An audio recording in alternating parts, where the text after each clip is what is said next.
चलिए तो आज के शो की शुरुआत करते हैं बेहद खास सेगमेंट के साथ, जहां पर हम देश की कामयाब बेटियों की कहानियां आपको बताते हैं।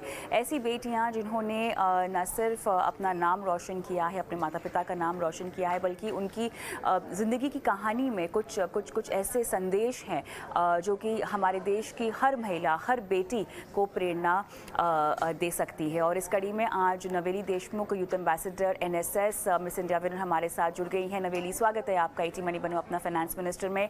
और जिस तरह से आपने अपनी तरक्की की कहानी गढ़ी है और जैसे आप आगे बढ़ रही हैं अपने जीवन में, ये वाकई काफ़ी सराहनीय है और एक प्रेरणा का स्रोत है हमारे तमाम दर्शकों के लिए। लेकिन वो दर्शक जो आपको नहीं जानते हैं, आपकी कहानी के बारे में नहीं जानते हैं, उनके लिए मुझे सवाल पूछना है कि नवेली देशमुख यूथ एम्बेसडर है तो, लेकिन वो करती क्या हैं, उनकी कामयाबी की कहानी क्या है, उन्होंने कैसे तरक्की की कहानी अपनी शुरू की? First of all, thank you so much for having me on this show. It's a great honor. मेरी कहानी बहुत नॉर्मल भी है, but at the same time extraordinary भी है। मैं औरंगाबाद से आती हूँ। मैंने मेरा जो एजुकेशन है 12th तक वहीं से किया, और उसके बाद पूना और मुंबई से मैंने अभी MBA हाल ही में कंप्लीट किया है। बट एक स्मॉल सिटी से आती हूँ मैं, बहुत बड़े सपने लेके। और मेरे जो सपने थे मॉडलिंग की और मिस इंडिया जो जर्नी रही है मेरी, और इन 5 सालों में मैंने जो भी अचीव किया, ये कहीं ना कहीं एक छोटे ड्रीम से शुरू हुआ, जो एक औरंगाबाद जैसे शहर में मैं पली बड़ी हूँ, तो वहाँ से ही शुरू हुआ। और जर्नी वहीं से शुरू हुई। पहले तो मैं बास्केटबॉल खेलती थी, एक स्पोर्ट्स पर्सन रह चुकी हूँ, और भरतनाट्यम की भी शिक्षा प्राप्त की है। तो 14 साल तक मैंने भरतनाट्यम भी पढ़ा है। तो कहीं ना कहीं एक होलिस्टिक क्या बोल सकते हैं, ग्रोथ मैंने एक्सपीरियंस की। और अभी मैंने हाल ही में जस्ट MBA कंप्लीट किया है। तो और मैं मार्केटिंग में एक कंपनी में क्रिएटिव हेड भी हूँ। तो एक काफ़ी अलग बैकग्राउंड से मैं आती हूँ, बट मेरा इंटरेस्ट काफ़ी एरियाज़ में पहले से ही रहा है। बिल्कुल, वो आपकी जर्नी को देखकर, आपके सफ़र को देखकर समझ में भी आता है, क्योंकि 25 साल की उम्र में ही आपने कई सारे क्षेत्रों में आप नए नए आयाम तक पहुंची और आपने कामयाबी हासिल की है। लेकिन मीडिया, एंटरटेनमेंट, कॉस्मेटिक और तमाम तरह के क्षेत्रों में नवेली आपने हाथ आजमाए हैं, और न सिर्फ हाथ आजमाए हैं बल्कि आपने अपनी पहचान भी वहाँ पर बनाई है। जब शुरुआत करने चाहा आपने, माता पिता का सपोर्ट तो आई एम श्योर आपको मिला ही होगा, लेकिन उसके साथ साथ क्या कोई कठिनाइयाँ, चैलेंजेस, समाज की तरफ से कोई सवाल जवाब आपके जर्नी में क्या आपने फेस किए? काफ़ी कुछ चैलेंजेस मैंने फेस किए हैं। Obviously I am very grateful कि घर से एक बहुत सॉलिड सपोर्ट था, बट कहीं ना कहीं मुझे ऐसा लगता है कि वो सपोर्ट मेरी मॉम से ज़्यादा था, क्योंकि वो एक प्रोफेसर और खुद जर्नलिस्ट रह चुकी है। तो वो काफ़ी सपोर्टिव रही है कि मुझे जो भी करना है, एक हार्ड वर्क, फोकस और डिटर्मिनेशन के उस फील्ड में जाना है और हार्ड वर्क करना है। कुछ भी आप चूज़ करो, बट एक हार्ड वर्क का एथिक रखो, ये मैंने उनसे सीखा है। तो उनका एक सपोर्ट रहा है, बट चैलेंजेस डेफिनेटली रही है। जैसे जैसे लाइक फॉर एग्जांपल मैं स्पोर्ट्स खेलती थी, तो वहाँ पे भी हर एरिया में, मेरे लाइफ के हर स्टेज में, जब जब मैंने स्पोर्ट्स खेला, मैंने स्टेट्स और नेशनल टूर्नामेंट्स खेली। 12th तक मैंने ये स्पोर्ट खेला, बास्केटबॉल, और वहाँ पे मैंने कहीं ना कहीं चैलेंजेस फेस की कि you know you are a girl child and there are limited opportunities to make it as a career. फिर कहीं ना कहीं जब एक मॉडलिंग में मैंने सोचा कि I want to do something here, I want to try for Miss India.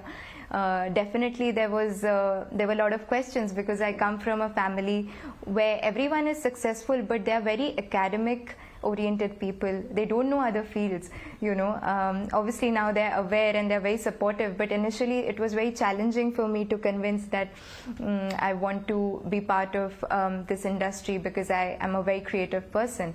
And वो एक नेविगेट करते करते कहीं ना कहीं काफ़ी बोल सकते हैं बिजनेस टर्म में नेगोशिएशन हुए कि घर से ऐसा था कि आप पढ़ाई करना फिर ही आपको जो बनना है वो आप कर सकते हो। तो एक कहीं ना कहीं वो नेगोशिएशन करते करते वे नेविगेट किया। चैलेंजेस बहुत आई बट दिल में ऐसा था कि हार नहीं मानना है, कुछ भी हो जाए। कोई गोल सेट किया है तो उसको अचीव करना है and you just have to go for it. बिल्कुल, ये दृढ़ता बहुत ज़्यादा ज़रूरी है। आप ज़िंदगी में किसी भी तरह का लक्ष्य बांधे, भले ही वो अपने करियर को लेकर हो या अपने फाइनेंसेस को लेकर हो। लेकिन एक चीज़ जो मुझे आपसे पूछनी है, आप एनएसएस की यूथ एम्बेसडर भी हैं और आप कई सारी महिला एंटरप्रेन्योर्स को आगे बढ़ाती हैं, उन्हें प्रोत्साहन देती हैं। किस तरह से आप उन्हें स्किल ट्रेनिंग देती है? एनएसएस में होता क्या है? किस तरह की महिलाओं से आपकी बातचीत होती है? कुछ इसके बारे में हमको बताएं। एनएसएस नेशनल सर्विस स्कीम है जो गांधी जी का आइडिया था कि यूथ वॉलंटियर्स जो है इंडिया में कहीं ना कहीं सोशल कॉज को लेके एक पॉजिटिवली कंट्री को इम्पैक्ट करे और एक पॉजिटिव कंट्रीब्यूशन दे।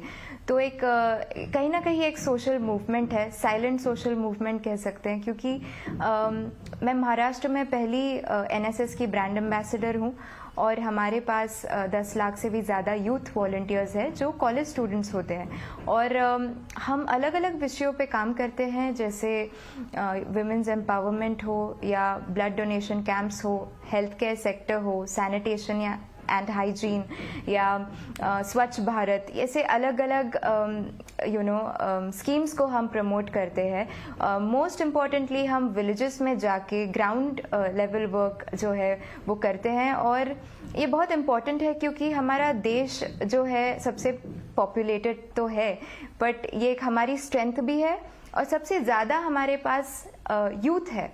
और अगर यूथ की एनर्जी करेक्ट वे में चैनलाइज हो और हम कहीं ना कहीं देश को कुछ दे सके तो उससे ज़्यादा खुशी मुझे किसी से भी नहीं मिलती।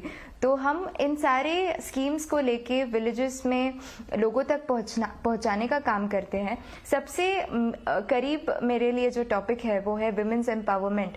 तो महिलाओं को अगर हम एम्पावर करेंगे, उनको अगर हम एजुकेट करेंगे, उनको अगर हम करेक्ट अपॉर्चुनिटीज़ के बारे में बताएंगे, not just in cities but in remote parts of India, तो आई एम श्योर दैट हमें वर्ल्ड पावर बनने से कोई नहीं रोक सकता। And India has got so much of talent, so much of resources, it's just about वो right लोगों तक पहुंचाने का काम एनएसएस करता है and I am very grateful that I am part of such great organisation. बिल्कुल, लेकिन इसके साथ साथ मुझे जानना है कि आर्थिक आज़ादी को लेकर कितनी समझ है महिलाओं में। आप तो हर जगह से महिलाओं से रूबरू होती होंगी, हर तबके की महिलाओं के साथ आप बातचीत करती होंगी, उनकी आर्थिक आज़ादी और अपने फाइनेंसेस को लेकर क्या समझ है? इनफैक्ट नवेली, आपकी फाइनेंसेस को लेकर क्या समझ है? क्योंकि आप तो ऐसे शो में आज बैठी हैं जो कि पर्सनल फाइनेंस शो है। हम तो बात ही करते हैं कि कैसे अपने निवेश को आपको उसकी रणनीति बनानी चाहिए, कैसे अपने फाइनेंशियल गोल्स को अचीव करना चाहिए। आप अपने पैसों को खुद संभालती हैं क्या? आपने कोई ख़ास प्रोफेशनल की हेल्प ली है अपने फाइनेंसेस के लिए? कैसे मैनेज करती हैं आप? जी, मैं खुद नॉलेज रखती हूँ फाइनेंसेस का और मेरे लिए शुरू से ही ये रहा है कि एक इंडिपेंडेंस और फ्रीडम जो है ना, ये मेरे लिए बहुत ही इम्पॉर्टेंट, मेरी एक कोर वैल्यू कह सकते हैं, मेरे लिए बहुत इम्पॉर्टेंट है ये। और कहीं ना कहीं बचपन से ही ऐसा था, because I started modelling when I was 16 और 17, सो काफ़ी यंग थी मैं उस टाइम पे। बट कहीं ना कहीं ऐसा हमेशा से था कि I want to do something on my own, you know, and I am grateful कि पेरेंट्स है ही सपोर्ट के लिए, ये अच्छी बात है। बट एक ये माइंडसेट होना भी बहुत इम्पॉर्टेंट होता है क्योंकि it's important to be financially independent. Why do I say it? Because मैंने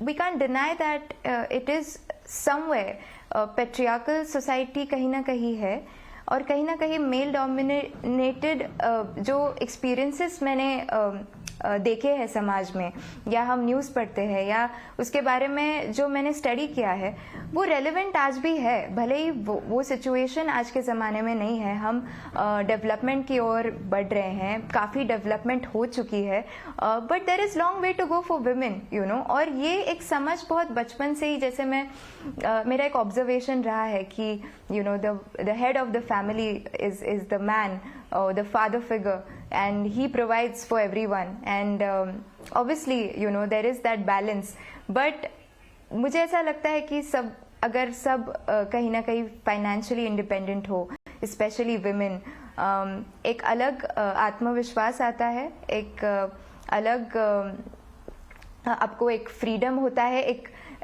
आप किसी पे डिपेंडेंट नहीं हो, यू नो। कल को कुछ भी हो, लाइफ इज लाइफ, एंड कल को कुछ भी हो, you're self-sufficient, at least for yourself. So I've always believed in this, and it just came from observation, and it came from understanding about society. So बिल्कुल it's सही very कह रही हैं important आप that नवेली, we लेकिन know about साथ ही अब our क्योंकि finances. आप इतना समझती हैं कि फाइनेंशियल इंडिपेंडेंस एक महिला के लिए ज़रूरी है, तो आपने अपने लिए आई एम श्योर कोई ना कोई फाइनेंशियल गोल्स जो हैं वो बना रखे होंगे, जिसके लिए आप तैयारी कर रही होंगी, या आपने एक स्ट्रैटेजी अपनाई होगी। मुझे बताएं आपके फाइनेंशियल गोल्स क्या क्या हैं, आपने क्या कुछ अपने लिए प्लान किया हुआ है? मैं डिटेल में और नंबरिंग नहीं बताऊंगी, बट कहीं ना कहीं ये बताऊंगी कि मैं सेविंग में बहुत विश्वास रखती हूँ। मैं ज़्यादा से ज़्यादा समझती हूँ कि हम ट्राई करती हूँ कि सेव किया जाए, अलग अलग स्कीम्स के बारे में समझना चाहती हूँ। कोई नई स्कीम आती है तो मैं बहुत इंटरेस्ट लेके उसको समझती हूँ, बट सेविंग एक मेरा बहुत ही इम्पॉर्टेंट क्या बोल सकते हैं, हमेशा से ही रहा है। एक इंटरेस्टिंग बात शेयर करना चाहूँगी।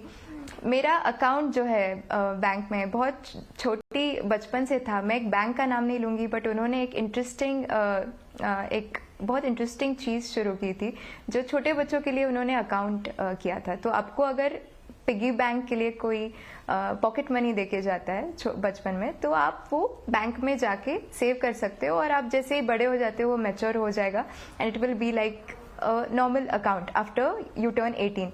तो मेरा अकाउंट बचपन से ही रहा है, तो जो भी मुझे पॉकेट मनी मिलती थी मैं वो सारा बैंक में जाके स्लिप भरती थी, you know. So it's very interesting that since a very young age एक अंडरस्टैंडिंग आ गई थी कि you know, saving is very important. So I try to save 10% or more, whatever I'm earning, no matter what, that 10% will always get saved. And my most important goal is that मेरा एक dream है कि मुझे animals से बहुत प्यार है, और मुझे उनके लिए कुछ करना है। तो एनिमल्स और ओल्ड एज होम मुझे कभी ना कभी मुझे इन दो चीज़ों पे काम करना है। बिल्कुल। सो कहीं ना कहीं उसके लिए भी एक अलग सेविंग है। तो या this is my dream, that could be one of my goals. कौन कौन से लक्ष्यों पर काम करना है, और आपने उसके लिए अलग से एक रणनीति भी अपना रखी है, और काम तो आप बहुत अच्छा कर ही रही हैं। आपसे बस यही कहना चाहेंगे, यही शुभकामना आपको देना चाहेंगे कि जो आप कर रही हैं और उसमें और आगे बढ़े और सफलता प्राप्त करें। बहुत बहुत धन्यवाद नवेली, समय निकाला और हमारे साथ चर्चा की, हमारी महिला दर्शकों को आपने प्रेरणा दी। Thank you.